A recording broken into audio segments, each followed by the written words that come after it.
Hello everyone, welcome back to my channel. This is Bharathi Sai Kumar 1004. Last వీడియోలో ఫ్రూట్స్తో custard prepare చేస్తాను అని చెప్పాను కదా. ఏ ఫ్రూట్స్తో కస్టర్డ్ని ప్రిపేర్ చేస్తాను అనేది ఈ వీడియోలో చూసేయండి. మనకు కావాల్సిన ఇంగ్రీడియంట్స్ అయితే main ingredients avocado, banana and milk.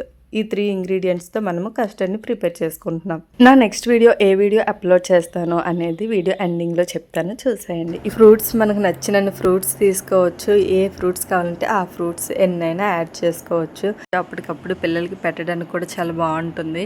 నార్మల్గా అయితే అవకాడో తినరు కదా, అలాంటప్పుడు ఇలాంటి వెరైటీస్ చేస్తూ పెట్టండి, చాలా ఇష్టంగా కూడా తింటారు. నెక్స్ట్ వచ్చేసి న్యాచురల్గా మనం కస్టర్డ్ని ప్రిపేర్ చేసుకుంటున్నాము. ఎలాంటి కలర్స్ కానీ షుగర్స్ కానీ ఇందులో యాడ్ చేయట్లేదు.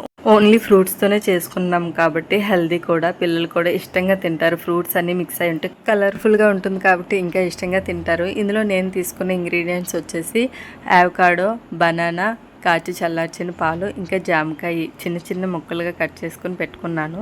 ఇంకా డ్రాగన్ ఫ్రూట్ కూడా చిన్న చిన్న పీసెస్లో కట్ చేసుకుని పెట్టుకున్నాను. పామోగ్రానైట్ సీడ్స్ అంటే దానిమ్మ గింజలను కూడా తీసుకున్నాను. ఇంకా కావాలంటే స్ట్రాబెర్రీ, బ్లూబెర్రీ ఇలాంటివి కూడా మీరు యాడ్ చేసుకోవచ్చు.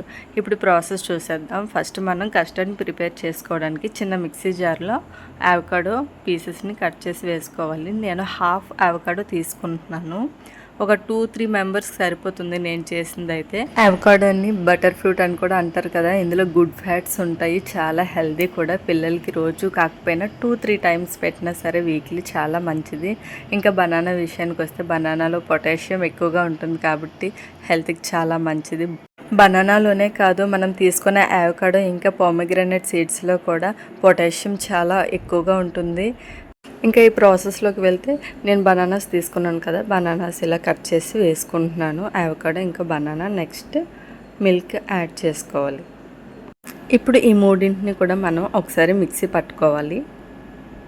ఎక్కువ టైం కూడా పట్టదు, చాలా ఈజీగా సింపుల్గా అయిపోతుంది ఈ ప్రాసెస్ అంతా కూడా. జస్ట్ కస్టర్డ్ ప్రిపేర్ చేసుకుంటే మనం ఫ్రూట్స్ అన్నీ కూడా యాడ్ చేసుకోవడమే. చూడండి, మనం చేసుకున్నాం కదా, ఇప్పుడైతే కస్టర్డ్ రెడీ అయిపోయింది. మనం ఒక బౌల్లోకి తీసుకోవాలి. ఇప్పుడు మనం తీసుకున్న ఫ్రూట్స్ అన్నీ యాడ్ చేసుకోవాలి. నేను పామోగ్రానైట్ సీడ్స్ ఇంకా జామకాయ పీసెస్లా కట్ చేసుకున్నాను కదా, అవి కూడా యాడ్ చేసుకుంటున్నాను. యాడ్ చేసుకున్నాక ఒకసారి మొత్తం కూడా ఇలా నీట్గా కలుపుకోవాలి.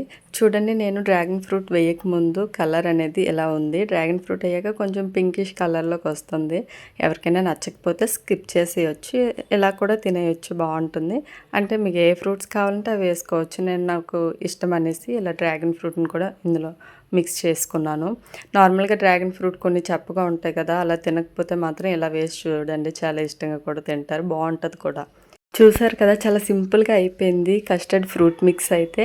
ఒకసారి మీరు కూడా ట్రై చేసి చూడండి, పిల్లలకి ఇలా చేసి పెట్టండి, బాగుంటుంది. కస్టర్డ్ చేసే ప్రాసెస్ అయితే ఇది అనమాట, న్యాచురల్గా ఫ్రూట్స్తోని. మీకు ఎలా అనిపించిందో కామెంట్ చేయండి. మన ఛానల్ని ఫస్ట్ టైం చూస్తున్న వాళ్ళైతే సబ్స్క్రైబ్ చేసుకోండి, మరిన్ని హెల్తీ వీడియోస్ కోసం, హెల్తీ రెసిపీస్ కోసం. నా నెక్స్ట్ వీడియో అయితే వరలక్ష్మి అమ్మవారి వ్రతం ఎలా చేసుకున్నాను అనేది నెక్స్ట్ వీడియోలో పోస్ట్ చేస్తాను.